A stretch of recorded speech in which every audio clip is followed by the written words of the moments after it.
자, 43회 책대리. 이번에는 조금 특이한 방식으로 진행하기로 했고, 지식 독서는 앞으로 약간 자기도 이제 조금 리마인드하고, 또 지식 독서를 가장 잘 전달하고 얘기를 나눌 수 있는 방법이 약간 강의식으로 하는 거라고 우리가 서로 박대리와 최 대리가 합의를 했고, 그래서 이번 43회 때부터 지식 독서는 약간 이렇게 강의를 하고 거기서 질문하는 형식으로 진행하려고 합니다. 준비됐죠? 딴짓 하지 마시고 학생. 꼭 공부할. 오케이. 이번에 43회 책대리는 주제가 블록체인하고 이와 관련된 암호화폐라는 주제를 가지고 진행하려고 하고, 요거와 관련된 책이 준비를 했어야 되는데, 여기 이토록 쉬운 블록체인 앤 암호화폐라는 김기영 저자가 쓴 이 책인데, 굉장히 입문자들이 처음에 이렇게 좀 이 블록체인 기술을 익히기에 괜찮은 책인 것 같다라는 생각을 했습니다. 네. 그래서 이번에 할 내용을 좀 전반적으로 얘기하면은, 목차가 처음에 그냥 인트로, 여기에 대한 전반적인 이 책에 대해서 좀 설명을 하고요. 그 다음에 블록체인 기술이란 무엇인지, 무엇인지, 그리고 이 블록체인의 장점 앤 단점에 대해서 한번 알아보고요. 그 다음에 블록체인과 관련된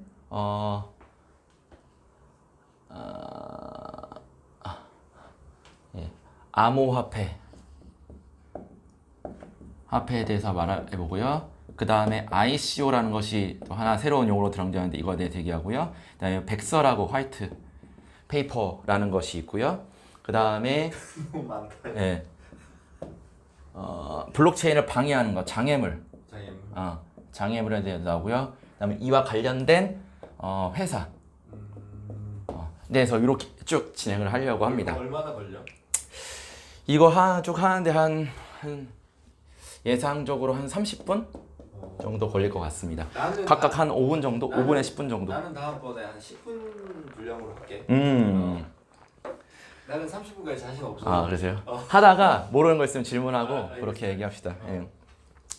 우선은 이게 블록체인이라는 기술이 21세기에 떠오르는 새로운 기술이라고 얘기를 하거든. 그래서 19세기에는 자동차의 시대였고, 20세기에는 인터넷의 시대였고, 21세기에는 블록체인의 시대라고 얘기할 정도로 굉장히 각광받고 있는 신기술이야.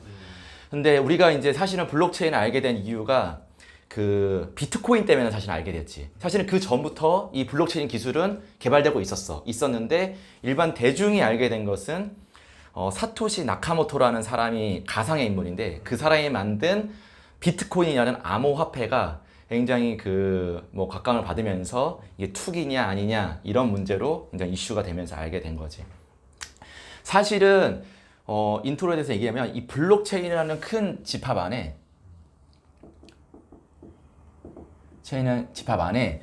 이 블록체인 기술을 이용한 여러 가지 이제 산업군들이 있는데, 그 중에 하나가 암호화폐라는 산업군이야. 이거 기술로 암호화폐를 만드는 그런 어떤 상품을 만든 거고, 그 안에 이제 비트코인이라는 것이 있고 뭐 등등의 여러 가지 다양한 종류의 화폐가 있는 거야. 우리는 요거를 통해서 이거와 이거를 알게 된 거지. 그리고 나중에 얘기할 거지만, 그때 이제 어떤 토론회에서 이 블록체인 기술과 뭐 이 암호화폐에 대해서 분리할 수 있느냐 아니면 분리할 수 없느냐 뭐 이런 거에서 토론을 한 적이 있는데, 그거에 대해서도 이따가 설명을 해줄게. 결론은 내 생각에는 분리시킬 수는 있으나 애매하고, 이 블록체인 기술을 좀 더 발전시키기 위해서는 암호화폐도 함께 발전해야 된다라는 게 개인적인 생각입니다. 이게 인트로야. 이 책 굳이 그 많은 책 중에 이 책을 선정한 건 난이도가 쉬워서 그런 거야? 맞습니다. 그러니까 우리가 사실 이쪽 분야의 코딩 전문가도 아니고, 그 다음에 관심을 평소에 가졌던 사람도 아니기 때문에 기본적 용어부터 아예 모르는 상황이라, 그래서 이토록 쉬운 블록체인 암호화폐를 선택하게 됐습니다. 입문서다. 입문서다. 예.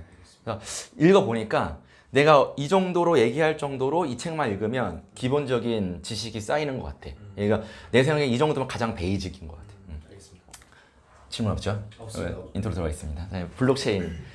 이 블록체인이라는 게 굉장히 이건 좀 놔두고 재밌는 기술더라고. 이게 한마디로 얘기하면은 이게 되게 중요한데 데이터 분산 처리 기술이야. 이게 굉장히 중요하더라고. 그러니까 블록체인이 뭐냐라고 누가 물어봤을 때는 데이터 분산 처리 기술이에요 라고 얘기하면 되고 이 말 속에 다 들어가 있어. 그러니까 데이터를 분산 처리하는 기술인 거야. 그러니까 그러면 이전에는 어떻게 했길래 지금 블록체인 기술이 새롭게 각광받냐?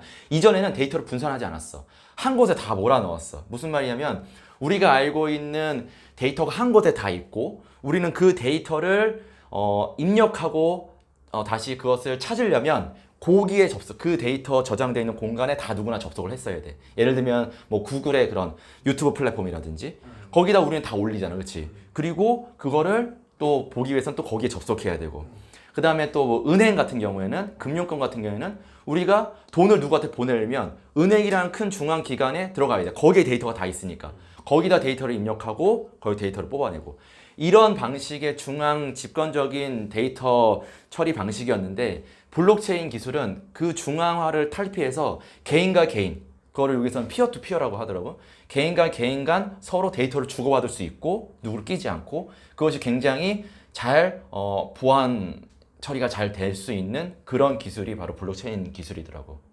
근데 아직 와닿지 않습니다. 맞았지 않아? 네. 그러면 예를 들면 굉장히 까다로운 학생이네. 이 정도면 나 넘어갈 줄 알았는데 참 그러네. 자 그러면 A라는 사람이 있고 B라는 사람이 있어. 여기 나와 있던 예시인데 내가 이 사람한테 100만 원을 송금하려고 그래. 자 이럴 때 기존에는 어떻게 했냐? 은행에 가야 돼.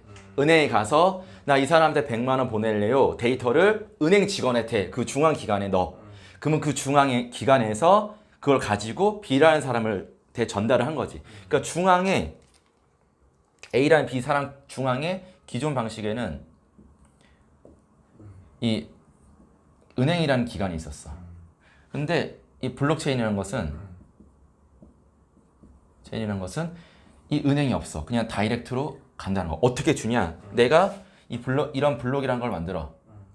내가 만든 거 아니라 이런 블록이 만들어져. 내가 보내려면 여기에 100만 원을 누구한테 송금한다라는 데이터를 내가 입력을 해.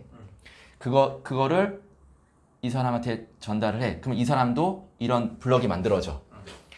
내가 100만 원을 언제 누구한테 받았다라는 이 정보가 만들어진 거예요. 내가 입력하고 이 사람은 또 그 관련된 똑같은 블록을 갖고 있는 거지. 이게 기존과 다른 블록체인 기술인 거야. 근데 여기서 이제 또 하나 가장 중요한 블록체인 기술 핵심이 있는데 단순히 이렇게 그 정보를 어떤 중앙 기관을 통하지 않는다는 것도 하나의 장점이지만 또 하나는 보안의 문제인 거야. 이게 제일 중요한 게 데이터를 분산하는 처리도 중요하지만 또한 보안에도 엄청 강하다는 게 이 블록체인의 핵심이거든.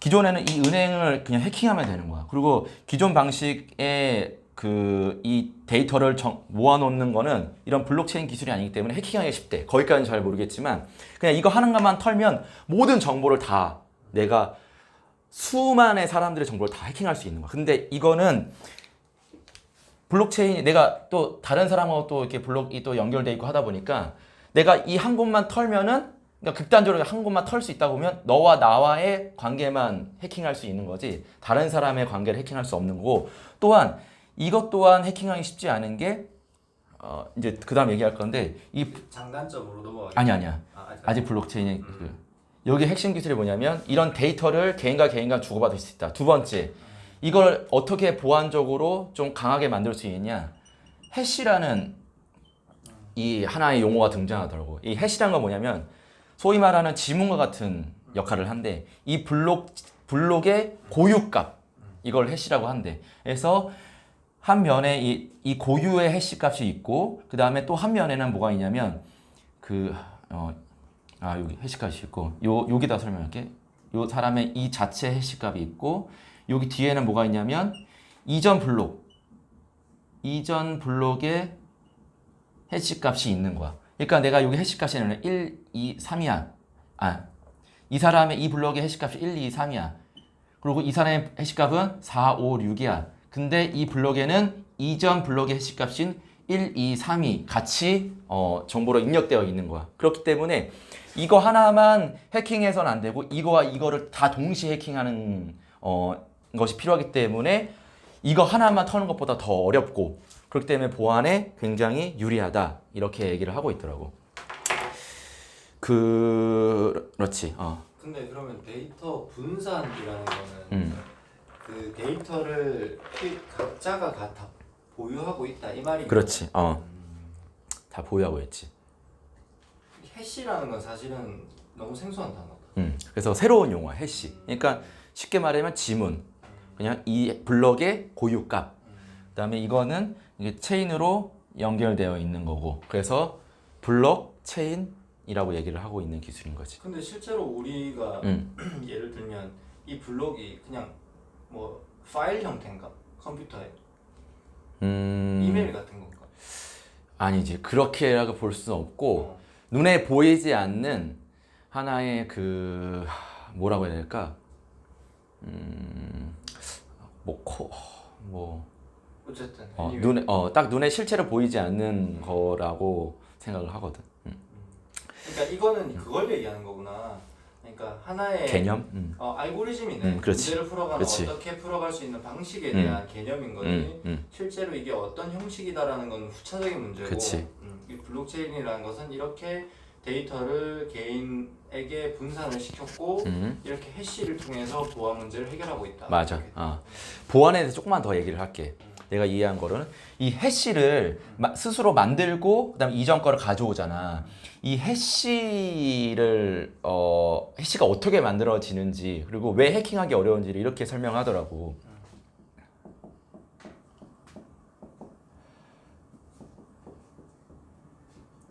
자, 여기가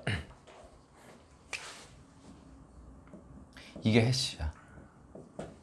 이거는 이건 상수고. 자, 이렇게 얘기하더라고. 이렇게. 자, 만약에 내가 x 값이 10.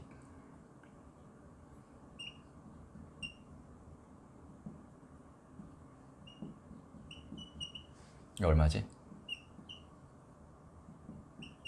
자, y는 x 나누기 5의 나머지라고 정의를 할 때 만약에 이 x 값이 딱 정해져 10, 9, 8 이렇게 정해지면 이 y 값은 이거의 나머지니까 0, 4, 3 딱 정해지잖아. 그치? 그렇기 때문에 만약에 이 y 값이 해시라고 한다면 요것만 털면은 이 x 값만 알아내면 y 값은 그럼 쉽게 알아낼 수 있어. x가 해시라 그랬는데. 근데 이 블록체인 기술은 이 x가 해시 값이야. 다시 말해서 이게 미지수야. 자, 그러면 0을 만들 수 있는 5로 나눴을 때 0을 만들 수 있는 요 x 값은 무수히 많은 값이잖아. 그 중에 하나가 이 해시 값이 되는 거야. 그렇기 때문에 지금의 컴퓨터로는 이거를 해킹하기가 굉장히 어렵다라는 기술이야. 근데 기존 방식은 이걸 알아. 이거를 아까 말한 19, 8로 알아. 근데 이걸 몰라. 그렇기 때문에 계산하기가 훨씬 더 쉽다는 거지. 이건 하나의 예시인 거야. 이렇게 만들어진다는 거 아니고.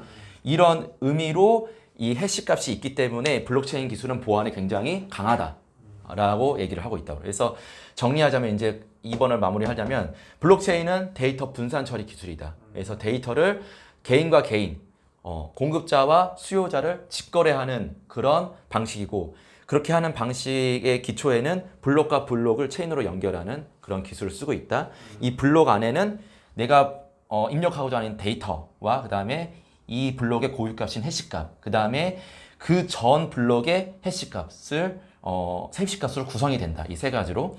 그 다음에 이 해시값을 만드는 방식이 굉장히 복잡하고 변수가 많기 때문에 그래서 이것을 해킹하기가 굉장히 어렵다. 그래서 보안에 굉장히 강하다. 이렇게 블록체인 기술을 요약할 수 있겠다. 알겠습니다. 오케이, 질문 없죠? 있지만 넘어가겠습니다. 그 다음에 네. 이 블록체인 기술의 장점과 단점 다 얘기한 거기 때문에 그냥 가볍게 얘기하면은 아까 얘기했던 거 장점은 보안에 좋다. 보안에 좋다. 그 다음에 투명하다. 투명하다는 거 뭐냐면 이게 장점이나 단점이 될 수 있는데 누구나 다 우선은 그 정보를 볼 수가 있어. 이 정보를. 내가 너한테 보냈던 거 내가 마음만 먹으면 이거 확인해줘 하면은 너가 얘한테 이렇게 보냈다는 걸 확인할 수 있어. 하지만 이 정보를 변경하기는 어렵지. 그렇기 때문에 그런 투명성이 있다. 그러니까 보안성과 투명성, 중앙 기관은 거치지 않기 때문에 뭐 좀 더 직거래 더 빨리 이루어질 수 있다는 게 장점이 있고 단점은 이게 에너지 소모가 많대. 그래서 이렇게 블록체인을 만들고 이 보내는 이 거래하는 이거에 굉장히 많은 소비 전력이 그러니까 전기가 많이 들어간대. 그래서 나중에 얘기하겠지만 우리 비트코인이라고 하는 이더리움이라는 암호화폐 종류 중에 하나가 있는데 그거를 한 건 거래하는데 가정용 에어컨 31대를 1시간 동안 돌리는 그 전력이 소모가 되는 거야. 그러니까 아직까지는 이 전력에 대한 소비가 많다. 그래서 그걸 또 해결하기 위해서는 또 냉방 시스템인가 뭐 하여튼 그런 것도 필요하고 하기 때문에 그런 부분에서 불리하고 또한 이 개인이 어쨌든 이 블록을 계속 만들어서 저장을 하게 되잖아. 그 개인의 저장 공간이 또 필요한 부분이 있고 그 다음에 또 하나는 뭐가 있지? 그거지. 그러니까 내가 그 블록을 한번 만들면 수정하기가 어려워. 근데 왜냐면 이게 왜 장점이나 단점이 될 수 있냐면 장점은 그렇기 때문에 보안에 좋은데 단점은 내가 쉽게 말해서 정보를 생산했는데 다시는 그것을 바꾸지 못하는 거야. 내가 페이스북이나 이런 데에다가 어떤 이상한 사진을 올렸는데 술 취해가지고 근데 그걸 나중에 지울 수가 없는 거야. 그렇기 때문에 그런 어떤 부분이 오히려 또 단점으로 작용할 수 있다 라고 얘기했습니다. 네, 그래서 장점과 단점이 있고요. 이 암호화폐라는 걸 얘기하면 암호화폐는 방금 말한 이 블록체인 기술을 이용해서 만든 하나의 상품이야. 하나의 산업군인 거지. 그래서 이 암호화폐 얘기를 하자면 뭐 이게 화폐가 되느냐 마느냐 얘기가 많은데 그런 것까지 얘기하면 너무 기니까 그냥 암호화폐는 이 블록체인 기술로 만든 것이고 이거의 종류에는 우리가 알고 있는 비트코인 그 다음에 또 하나 이더리움 뭐 리플 뭐 등등이 있다고 하더라고. 근데 비트코인이 제1세대 암호화폐 그 다음에 2세대는 이더리움. 그래서 이 암호화폐는 블록체인 계열 대 그다음에 그 이더리움 계열 뭐 이런 식으로도 나눌 정도로 그렇게 크게 양대 산맥이 있는 거고 비트코인에 비해서 이더리움이 좀 더 발전된 2세대라고 한 이유는 그 용량을 이 암호화폐는 1블럭에 10MB인가 그런데 이더리움은 뭐 1MB, 10MB 되게 이렇게 그 용량을 나눌 수 있다라고 얘기하고 그 다음에 비트코인 하나 만드는 소비 전력보다 이더리움을 만들 때 좀 더 적게 들어간다 라고 얘기를 하고 있습니다.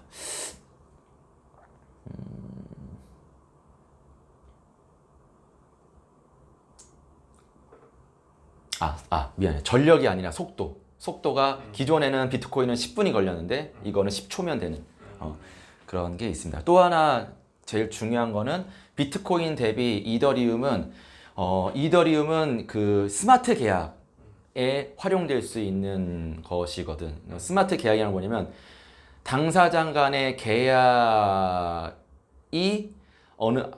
계약이 합의가 되고 그것이 실행이 될 수 있는 기술이야. 그러니까 무슨 얘기냐면 예를 들면 여기 나왔던 얘기로 우리 당사자 간에 만약에 겨울에 어느 날 눈이 뭐 50mm가 쌓이면 내가 너한테 100만 원을 주겠다 라고 얘기를 했을 때 그것을 서로 합의가 되면 너도 합의되면 그날 진짜 50mm가 내리면 바로 나의 동의와 상관없이 그냥 그 계약에 의해서 그 100만 원이 전송이 되는 그런 게 스마트 계약이라고 하더라고. 그런 기술이 이더리움엔 들어가 있다. 그래서 블록체인과 그 비트코인과 이더리움과의 어떤 그런 관계에 대해서 얘기했고 그것이 암호화폐를 이끌고 있는 주류다. 그래서 2세대까지 그렇게 진행이 되고 있다라고 얘기할 수 있습니다. 질문 없나요? 없습니다. 그다음에 ICO라는 거가 또 여기서 중요하게 얘기하는데 IPO가 뭐지? 너는 공개. 기업 공개지? Initial Public Offer. 그게 뭐죠? 그 주식 상장하는 거죠. 그렇죠. 개인의 회사를 공개적으로 파는 거죠. 그렇죠. 그래서 투자자들을 주주를 모집을 해서. 그렇죠. 투자자를 더 모으고 돈을 모으기 위한 행위를 IPO라고 하는데 똑같이 이 암호화폐에도 ICO라는 것이 있어서 Initial Coin Offering 그래서 암호화폐 공개라고 얘기를 정의를 할 수 있습니다. 암호화폐 공개.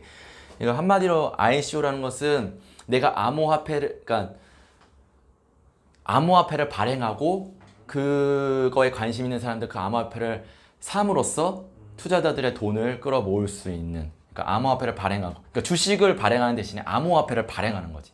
그래서 그걸로 투자자를 모으는 것을 ICO로 하고 이거와 관련돼서 리버스 ICO라고 있는데 리버스 ICO는 돈을 투자금을 모으는 목적이 아니라 이 암호화폐를 그 사용자들이 활용해서 가치를 창출하기 위해서 암호화폐를 발행하는 걸 리버스 ICO라고 해요. 그러니까 리버스 ICO를 하는 기업들은 기본적으로 IPO에 다 상장이 된 IPO가 된 기업들이라고 하더라고요. 그런 기업들이 추가로 뭐 돈을 모으기 위한 것이 아니라 이 암호화폐 기술을 활용하기 위해서 암호화폐를 발행하고 그다음에 그걸로 사용자들이 활용하는 그러기 위해서 암호화폐를 발행하는 그것을 리버스 ICO라고 합니다.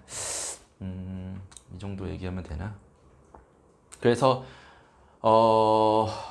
한국은 2017년 9월에 이 ICO를 금지하는 것을 발표를 했습니다. 그래서 한국에서는 ICO가 안 돼. 그렇게 얘기를 하면 되고요. 요걸 얘기한 김에 더 구체적으로 얘기하면 그 나라별로 블록체인과 암호화폐를 규제하고 단속하는 그 기준이 다른데 대표적으로 한국과 중국은 암호화폐 ICO를 금지하고 대신에 블록체인 기술을 육성한다.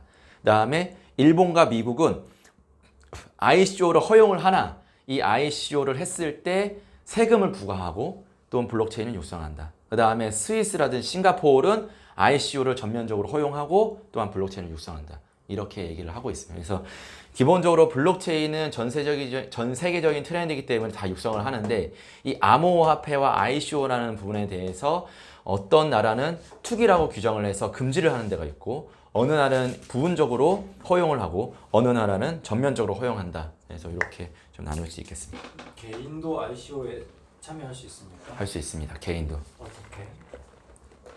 백서라는 것이 있는데 이 백서라는 걸 발행해. 나는 이러한 아이디어로 암호화폐를 발행할 거고 관심 있는 사람들은 투자를 해라. 내 개인이 발행을 하면 관심 있는 사람들이 거기에 투자를 하면 이 ICO가 성립이 되는 걸로 알고 있습니다. 좀 더 자세한 건 책을 읽어봐야겠네요. 책을 읽어야겠습니다. 네. 네. 그래서 백서를 자연스럽게 얘기했는데 화이트 페이퍼라고 하는 것은 쉽게 말해서 나는 이 암호화폐를 발행하는 데 있어서 나의 아이디어 이 암호화폐로 뭐 어떤 거를 할 수 있고 그리고 내가 왜 이 암호화폐를 발행하는지 이거의 장점은 무엇인지 그런 거에 대해서 쭉 기술되어 있는 거고 사람들은 이 백서를 보고서 이 암호화폐를 이해하고 그 기업에 투자를 하게 되는 거지. 그래서 암호화폐를 받는 거고 백서까지 얘기했고요. 그 다음에 이제 장애물인데 이렇게 좋은 블록체인 지금까지 이 블록체인 기술을 막는 장애물이 이제 한 개라고 있어. 이게 앞에서 좀 얘기했지만 첫 번째는 전 세계적인 공통된 표준이 없다라는 거고 두 번째는 아까 얘기했던 소비 전력이 많이 들어간다. 그 다음에 아직은 기술과 소프트웨어가 부족하다.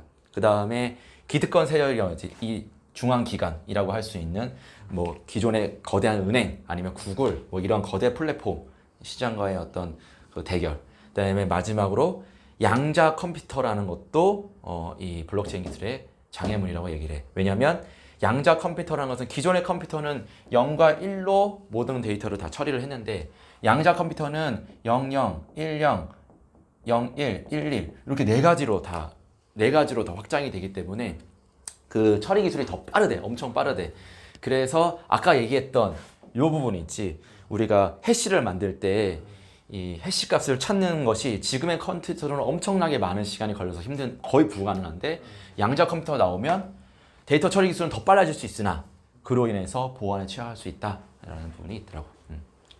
네, 마지막 이 회사에 대해서 이 관련된 회사는 우리나라에는 이 블록체인 기술을 활용하는 데가 삼성 SDS, LG CNS, SK CNC 뭐 이런 대표적인 기업이 있고 그 다음에 해외에는 전 세계적으로 블록체인을 가장 주도하고 있고 그 다음에 많이 하고 있는 데가 IBM이래. IBM이라는 곳이 있고 그다음에 마이크로소프트라는 데가 있고요.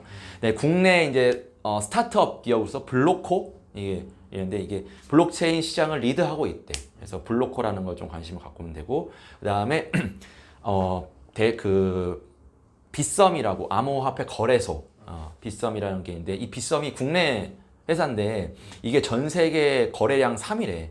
그래서 엄청나게 큰 그런 거래량을 갖고 있는 암호화폐 거래소다라고 얘기를 하더라고. 그래서 그런 게 대표적인 회사고 블록체인을 리드하고 있는 그런 스타트업 기업이다라고 얘기를 해줄 수 있습니다.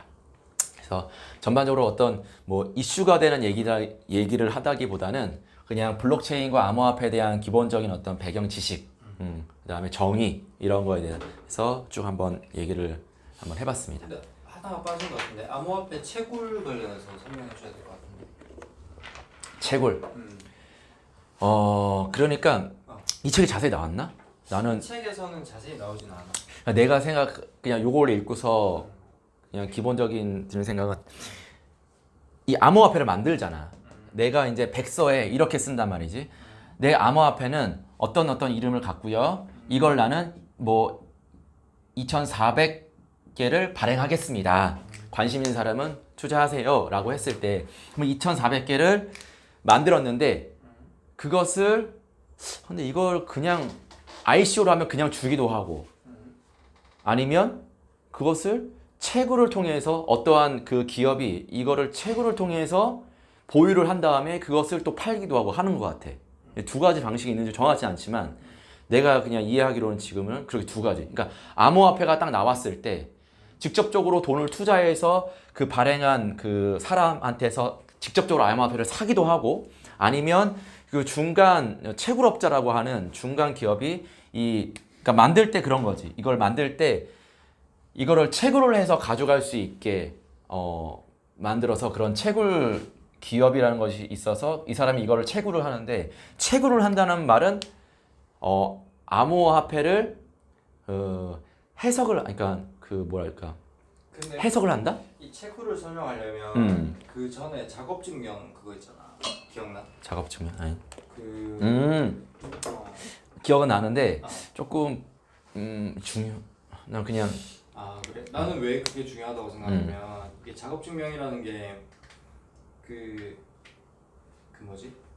어찌됐든 간에 이 해시라는 것이 이 블록체인 기술에서 보안성을 확보할 수 있는 건데 이 해시라는 것을 지속할 수 있는 게 채굴이라고 나는 생각을 했거든.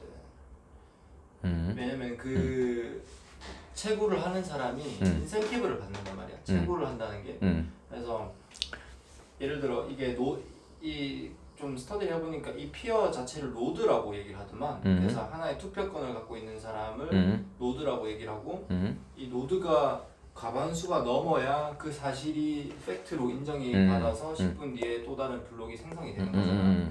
그 과정을 진행해 주는 것 자체가 채굴이라는 건데 그런 에너지와 돈과 전력을 소모하면서 이런 암호들을 생성하고 그리고 그러니까 해시를 생성하는 거지.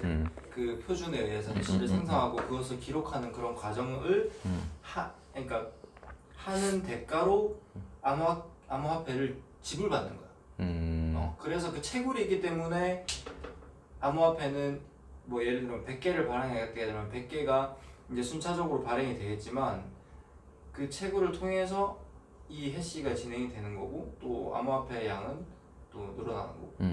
그게 암호화폐에 국한된 거지 블록체인 기술이라기보다는 그렇지 않을까? 그래서 이 데이터 분산 처리 기술이라 그러면 보통 토렌트 쓰지 너도. 토렌트가 약간 저거랑 비슷한 개념인 거거든. 예를 들자면 옛날에 내가 올리고 옛날에는 그냥 웹사이트, 웹하드 이런데 그러니까 누군가 사업자가 파일들을 쭉 올려놓으면 거기에 가입해서 돈을 내고 그걸 다운받는 거였는데 토렌트 같은 경우는 전 세계에 그 파일을 가지고 있는 사람을 검색하는 거야. 그래서 그 사람이 가지고 있는 파일들을 쪼개서 예를 들어 처음에 웹하드는 0에서 100까지 쭉 순차적으로 다운을 받는다 그러면 토렌트는 0에서 100까지 있는 걸 10개로 나눠서 10명이 가지고 있으면 그거를 분산해서 받는 거지. 이거랑 비슷한데 여기서 이 토렌트 같은 경우는 인센티브가 없다는 거지. 그 파일을 뭐 제공해주는 사람 혹은 그 원본 파일을 가지고 있는 사람에게 파일을 제공했다고 해서 뭐 또 다른 플러스 알파가 있는 건 아닌 거지. 그래서 약간 이 암호화폐나 블록체인은 약간 다른 거고 그 여기서도 유토렌트도 해시라는 게 나오더라고. 그래서 원본 파일이 다 가지고 있는 특정 값, 네가 아까 지문 있잖아. 그 지문이 변경이 되면은 이 해시 값도 달라져. 아니, 그러니까 그 파일을 조금이라도 악성 코드 같은 걸 심으면 그 해시 값이 바뀐대. 그래서 유토렌트 같은 거 다운받을 때 이 코드는 이 파일은 뭐 바이러스나 악성 코드를 가지고 있을 수 있습니다라는 알람이 뜨는 거는 그 원본 파일을 가지고 있는 원본 파일의 해시 값과 내가 지금 받은 파일의 해시 값을 그 유토렌트 그 프로그램이 비교를 해가지고 그렇게 알람을 해주는 거예요. 토렌트. 그래서 토렌트가 약간 비슷한 개념으로 활용되고 있는 데이터 뭐를 받는 공유하는 그런 프로그램일 수 있고 하지만 약간은 조금 다르다. 인센티브 자체가 없기 때문에 그런 얘기를 봤어. 그래서 궁금해서 찾아봤더니 그래서 저 채굴이라는 건 작업 증명 플러스 인센티브다 이렇게 생각을 하면 됩니다. 채굴. 작업 증명 플러스 인센티브. 작업 증명이라는 것 자체가 블럭을 또 다음 블럭, 그러니까 비트코인을 예로 들어서 10분 뒤에 다음 블럭이 생성되는 그 시점에 과반수 이상이 동의를 해야 다음 블럭이 생성이 되는 거잖아. 그걸 하기 위해선 누군가는 그 작업 증명을 해야 되는 거죠. 그게 채굴이라는 단어 그건데 그 블록이 생성되었을 때 보상을 누군가에게 채굴을 하는 당사자에게 준다는 거죠. 그렇기 때문에 그 채굴이라는 과정이 계속 이루어집니다. 채굴이라는 단어로 생각하면 우리가 생각하고 있는 이미지랑 약간 우리 뭐 파헤친다 이런 그런 느낌인데 약간 우리가 이해하기는 어렵지. 그리고 투표라는 단어도 사실은 우리 뭐 어디 가서 그러면 이 기본적으로 작업 증명 전에 이 암호화폐를 그러면 기본적으로 만들어져 있는 거를 이거를 나는 이렇게 생각했거든. 이건 개인적인 생각인데 암호화폐 막 이게 있어. 그러면 이거 하나를 뭐 이런 거 아닌데 여기 이거를 내가 딱 가져가려면 뭔가 얘가 숨겨놓은 그 문제를 풀어야 되는 거지. 문제를 풀어서 가져오는 걸 채굴이라고 생각했는데 그게 아니라 기존 그냥 있는데 이거를 가져갈 때 다른 사람들의 50% 이상의 과반의 찬성을 얻어야 가져갈 수 있는 그런 거를 채굴이라고 보면 되는 건가? 거의 플러스 인센티브? 우리가 너무 깊이 들어가고 있나?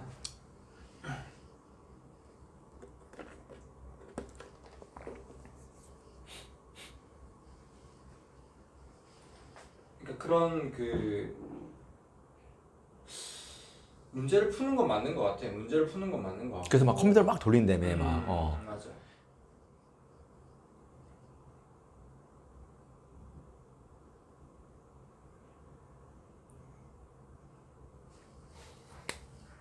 작업 증명을 통해 블록의 거래 내역을 정리해주고 그 보상으로 코인과 거래소 수료를 받게 되는데 이 과정을 채굴이라고 한다.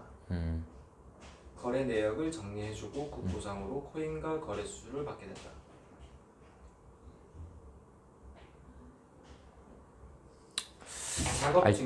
작업 증명의 과정은 컴퓨터 연산을 통해서 처리가 된다. 때문에 연산 과정이 주로 수학 문제에 비유되는데 쉽게 말해서 수학 문제를 가장 빠르고 많이 풀수록 블록에 기록할 권한이 더 많이 부여되고 보상을 받을 수 있다. 작업 증명의 과정은 그러니까 뭔가 그렇지 다 포함되어 있는 개념이구나. 작업 증명이 그런 문제를 풀고 거기에 대해서 서로 동의를 얻고 어떤 어떤 내가 너에게 100만 원을 빌려줬다라는 것이 이렇게 블록에 기록이 될 때는 어떤 연산 과정을 거쳐서 1, 2, 3, 4, 5, 6, 7, 8, 9, 0, A, B, C, D, E, F 16개로 구성된 16진수 숫자로 암호화가 된대. 이거 자체를 네가 얘기했던 해싱이야. 그게 해싱이야. 그래서 나는 부자가 되고 싶다와 나는 부자가 되고 싶다 마침표 이 두 개가 마침표 하나 차이지만 해싱 자체는 완전 달라지는 거지.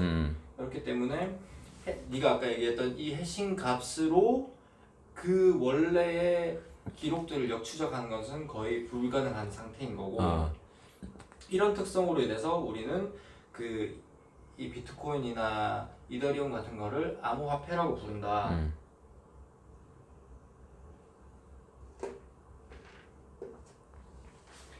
작업 증명을 하기 위해서는 컴퓨터 연산을 통해서 이루어지는데 이해를 위해서 간단하게 거래 내역을 암호화할 때 SHA-256이라는 이거 맞아. 내가 아까 256이라는 이 규격을 이용하거든. 해시 함수 프로그램이 사용된대. 맞아. 그래서 영문 36개 조합으로 만들어지거든.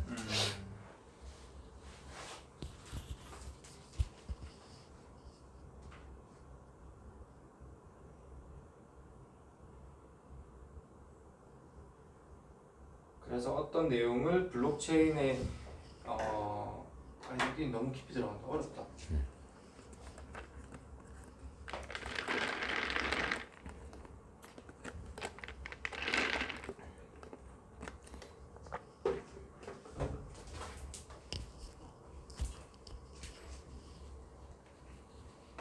됐나?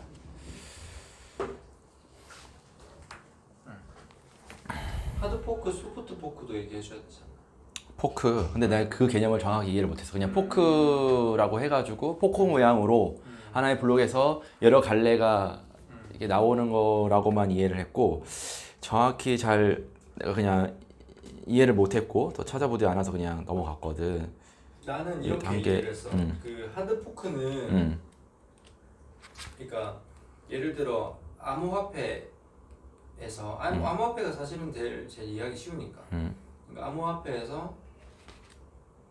암호화폐가 발행이 되고 나서 어떤 기능적인 결함이 있을 수 있잖아. 치명적인.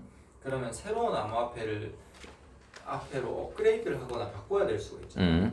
그러면은 그 암호화폐를 새롭게 발행을 하면서 기존의 암호화폐를 한 개 가지고 있었다. 그러면 새로운 암호화폐를 하나 더 주는 거야.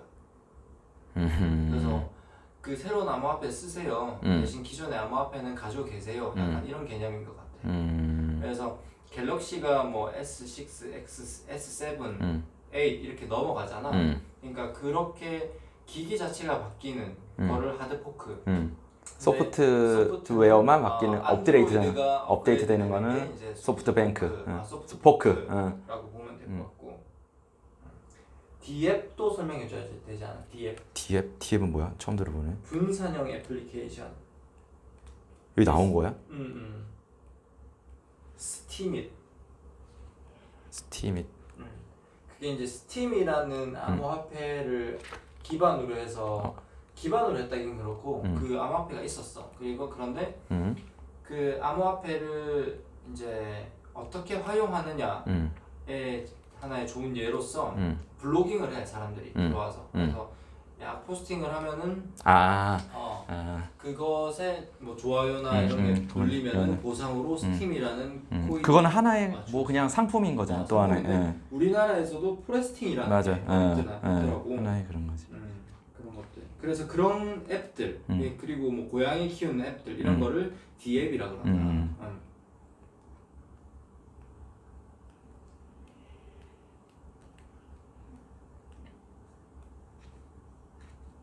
그 정도면 이 책에 거의 내용 다 다른 것 같은데.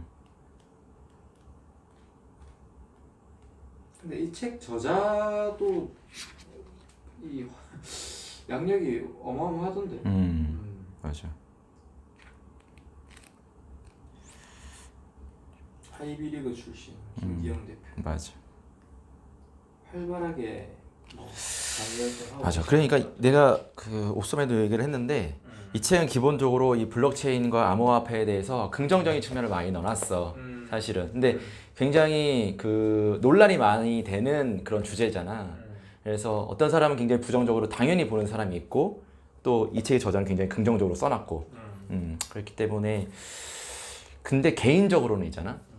이 기술이라는 것은 이 긍정과 부정을 나눠서 이렇게 억제하고 아니면 개발 그런 문제가 아닌 것 같아. 그러니까 기술은 하나의 큰 발전되는 흐름인 것 같아. 그렇기 때문에 이걸 계속 발전시켜야 된다고 보고 대신에 이 기술이라는 것은 완벽할 수 없기 때문에 결국은 사람한테 도움이 되고 그다음에 피해가 없어야 되잖아. 그런 부분이 무엇인지를 체크해서 그런 걸 보완하고 그렇게 해서 발전시켜야지 이것을 그냥 무작정 이 기술은 요거 때문에 나쁜 기술이야. 그렇게 해서는 안 되는 것 같아. 왜냐면 이게 암호화폐랑 걸리는 문제인데 이게 아까도 내가 이제 마지막으로 얘기하고 싶은 게 이거와 이거를 지금 우리는 분리시키고 있잖아. 근데 분리시킬 수는 있는데 그랬을 때는 이 블록체인 기술을 좀 더 활발하게 발전시키는데 좀 제한이 있을 것 같아. 시간적으로. 왜냐면 여기 들어가 있는 이 암호화폐를 만들면서 이 블록체인 기술이 막 들어가잖아. 근데 그 중에 하나 뭐 이더리움 같은 그런 화폐가 만들었어. 근데 이거는 스마트 계약이 되는 그런 거야. 근데 이 스마트 계약이란 것은 뭐 어떤 투표라든지 이런 거에도 뭐 아닌가? 하여튼 뭐 다른 거에도 많이 활용될 수 있는 기술인데 이것을 막게 되면 그런 부분에서는 또 그 발전에 또 제약이 있다 보니까 그래서 그 토론 내용을 보면은 그 전공자들 그러니까 찬성의 입장에 있는 사람들은 그래서 이게 분리시키는 좀 애매하다라고 얘기를 하는 게 그런 약간 뉘앙스인 것 같아요. 내가 이해했을 때는. 그렇기 때문에 개인적으로는 지금 우리는 이거를 지금 투기로 보고서 ICO도 금지하고 하고 있지만 좀 다시 한번 좀 고려를 해봐야 되지 않나라는 게 그냥 개인적인 생각이야. 근데 오늘 이렇게 해보시니까 어떻습니까?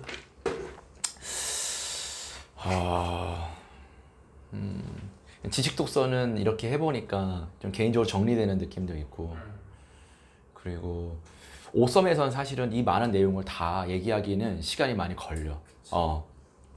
그렇기 때문에 좀 한계가 있어서 라이브 때 이렇게 좀 전달하는 것이 좀 더 좀 효과적이지 않나. 내가 항상 그 고민하는 건 그거야. 이제 우리가 동영상을 만들어서 공유를 하고는 있지만 어쨌든 우리한테 도움이 되는가? 근데 어때? 좀 되는? 도움 되는 것 같아. 라이브로 그냥 둘이 앉아가지고 그냥 뭐 이렇게 주고받는 것보다 뭐 적어도 한 사람한테는 이거를 발표하는 사람한테는 한 번 더 정리되고 한 번 더 이렇게 좀 요약해서 알 수 있는 그런 기회인 것 같아서 좋은 것 같고. 그럼 앞으로는 조금 이런 방식으로 계속 좀 진행을 해보면 되겠네. 지식 독서는.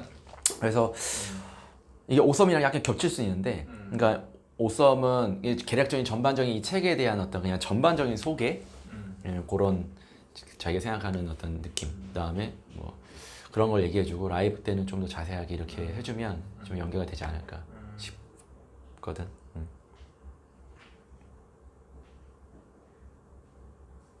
건설의 이 블록체인을 전략할 수는 없나? 건설에. 그러니까 우리가 건설. 난 책 마지막에 덮고 그 고민을 좀 많이 했는데.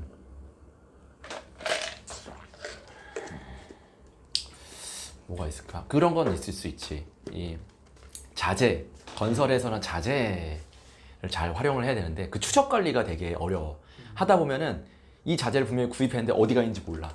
그리고 이게 어떤 경로로 들어와 있는지도 이게 중국산인지 이런 것도 사실은 뭐 태그를 보면 알 수 있지만 이게 정확하게 규정하기도 좀 애매한 부분이 있고 그래서 자재 관리 추적에 좀 이게 어디서부터 만들어져서 어디를 제조를 거쳐서 와서 어디에 적용이 됐다라고 하는 그런 추적 관리에도 좀 더 좋을 것 같고.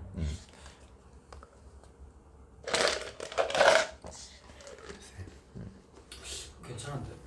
있죠.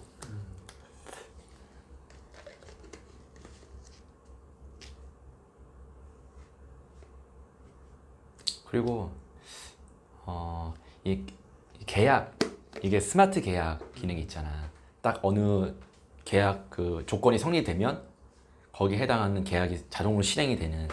그러니까 우리 막 임금 체불, 그다음에 막 그런 것들 등등이 있잖아. 그런 것들도 이제 개인의 어떤 소기업이라든지 중소기업이라든지 어떤 개인의 피해를 좀 줄일 수 있을 것 같아. 계약을 할 때, 나 여기서 이제 일을 할 때 그런 스마트 계약을 하는 거지. 그러면 좀 더 확실한 그런 것이 될 수 있을 나는 것 그리고 지금 등기부등본 이런 거 있잖아. 전부 이거 블록체인으로 다 할 수 있을 것 같은데. 그렇지, 그렇지, 그렇지. 전부 할 수 있을 것 같고. 심지어 부동산 거래가 뭐가 그 중개소가 뭐가 필요하냐? 중개소가 필요 없는 없는 거야. 필요 없는 거지. 필요 없고. 그 다음에 심지어는 우리가 집을 코인으로 사고 판다 그러면 집 자체를 이제 건설회사가 코인으로 팔았어. 그러면 그 집에서 제공되는 여러 가지 편의 시설, 뭐 그 서비스들도 이제 우리가 제공을 하면서 코인을 또 받고. 그렇지. 뭐 심지어는 우리가 집을 엄청 연깔아주고 집에 뭐 예를 들어 광고를 우리가 노출시킨 다음에 혹은 개인 정보를 우리가 공유를 받으면서 또 그 사용료를 인센티브를 코인으로 주고. 그렇지. 그럴 수도 있네. 지금 현재 포인트로 활용되는 건 모두 코인으로 바뀌고 맞아. 지금 그렇지. 계약상으로 있는 건 모두 이렇게 블록체인으로 활중화가 될 수 있을 것 같다는 생각이 했거든. 그러니까 진짜 우리가 블록체인에 관심을 많이 갖고 투자를 하더라도 이쪽에 좀 관심을 갖고 투자하면 굉장히 가치가 있을 것 같아. 전망이 있을 것 같아, 미래에. 한 10년 뒤에 진짜 이런 것들 하나씩 상용화되지 않을까 진짜? 이 책에도 그렇게 얘기해. 아 그래? 10년, 5년 뒤, 10년 뒤. 것 같은데 진짜. 그래서 우리가 알게 모르게 이미 회사에서는 이런 블록체인 기술을 이용한 그런 상품이랑 거래를 하고 있고 많이 좀 발전하고 있는 것 같아. 그래, 나중에 이제 그 교수님 돼도 이런 거 좀 알고 있어야지. 그리고 우리가 기회가 되면 이 코딩이라는 것도 조금 배워놓을 필요가 있는 것 같아. 지금 뭐 중학생들도 이제 코딩 막 배우고 있는데 앞으로 이제 그때 우리 잠깐 얘기했잖아. 우리가 나이가 들었을 때 지금 기성세대들이 뭐 컴퓨터 못하고 어투 하고 뭐 모르면 불러가지고 하는 것처럼 코딩이라는 게 이제 우리가 그 세대가 되면은 이제 그때는 90년생이 아니라 뭐 00년생, 뭐 10년생이 그렇지. 와서 부장님은 그것도 모르세요 이러겠지. 자기가 원하는 프로그램 짜가지고 막 하니까 그런 것들 또 트렌드를 따라가는.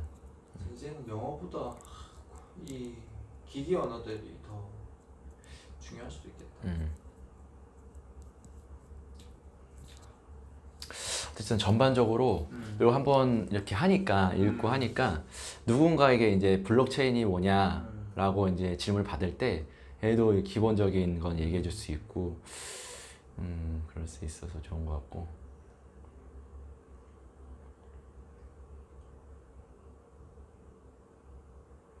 이 정도면 대충 잘 정리한 것 같은데. 오케이. 처음 시도한 거 치고 잘한 것 오케이. 같아. 자, 그러면 이것으로 고생해주신 우리 네. 박 대리님께 박수 드리면서 고생하셨습니다. 네. 자, 3회. 43회 3회는 이거고 44회 책은 도시는 왜 불평등한가? 리처드 플로리다. 리처드 플로리다. 43회 책들이 이토록 쉬운 블록체인과 암호화폐는 여기서 마치겠습니다. 자, 고생하셨습니다. 하나, 둘, 셋.